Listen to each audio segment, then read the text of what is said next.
Почитувани, во нормална држава слободно се дише. Без страв за тоа што го дишиме. Слободно се конзумираат земјоделските продукти, без сомнеш во каква почва се израснати и засадени и со каква вода се залеани. Во нормална држава, каде што функционираат законите и институциите, граѓаните не живеат и не се движат помеѓу отпад. Ние не сме нормална држава. Општините, селата и градовите во нашата држава се депонија.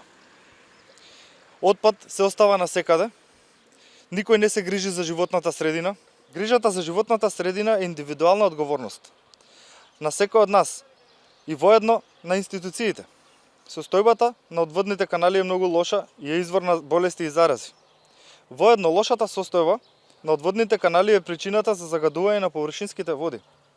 Оние води со кои ги полеваме нашите земјоделски продукти. Потребно е да се направи нешто сега, веднаш. Граѓаните заслужуваат да живеат во чиста и здрава животна средина. Институциите треба да си ја завршат работата. Локалната состојба во општина Илинден е само едно од местата каде што состојбата со отпадот е алармантна. На општина Илинден е повеќе од неопходна изградба на комплетна канализациона мрежа со пречистителни станици со цел да не се изфрла фекалната и другата отпадна вода директно во каналите. Во населените места во општина Илинден, каде што поминува каналот, со години наназад се шири неподнослива смрдеа. Поголем број од жителите во оваа општина немаат фекална канализација и се уште користат септички јами, кои најчесто се дренираат во каналската мрежа. Голем дел од каналската мрежа поминува и низ нашата општина и веќе многу години е еколошка рана. Тоа мора да се реши веднаш. Пречистителните станици кои моментално оперираат во општина Илинден решаваат само еден минорен дел. Загадувањето не е нешто што не може да се спречи. Само потребно е знаење, волја и функционално решение. Со отпадот што го создаваме треба да се управува на начин како што се управува во белиот свет. Односно, отпадната вода треба да оди назад во природата прочистена, а тврдиот отпад да биде рециклиран.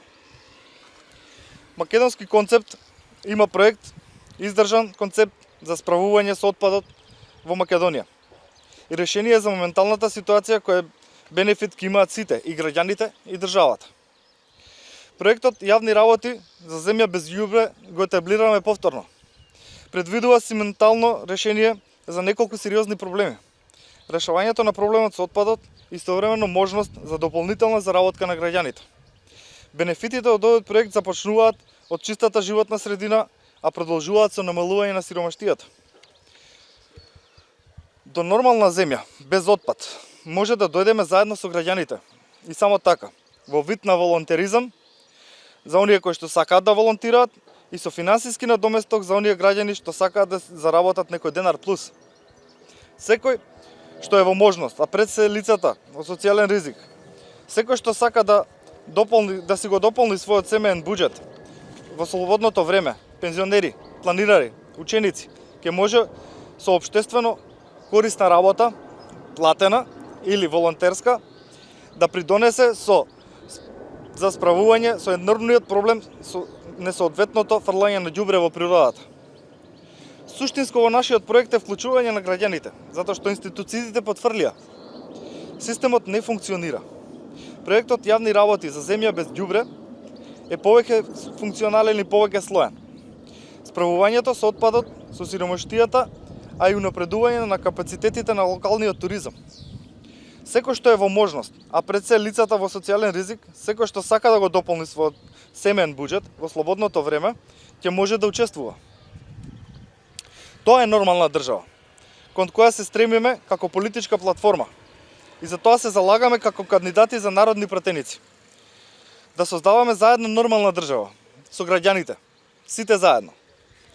Дадената подршка за бројот 10 е глас даден за вас, за нормална држава во која сакате да живеете, во еколошки чиста и безбедна. Ги разбирам сите разочарани наши сограѓани од досегашното управување со државата.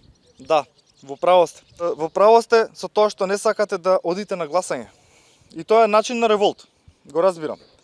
Но со негласањето нема да ги казните досегашните раководители на државата.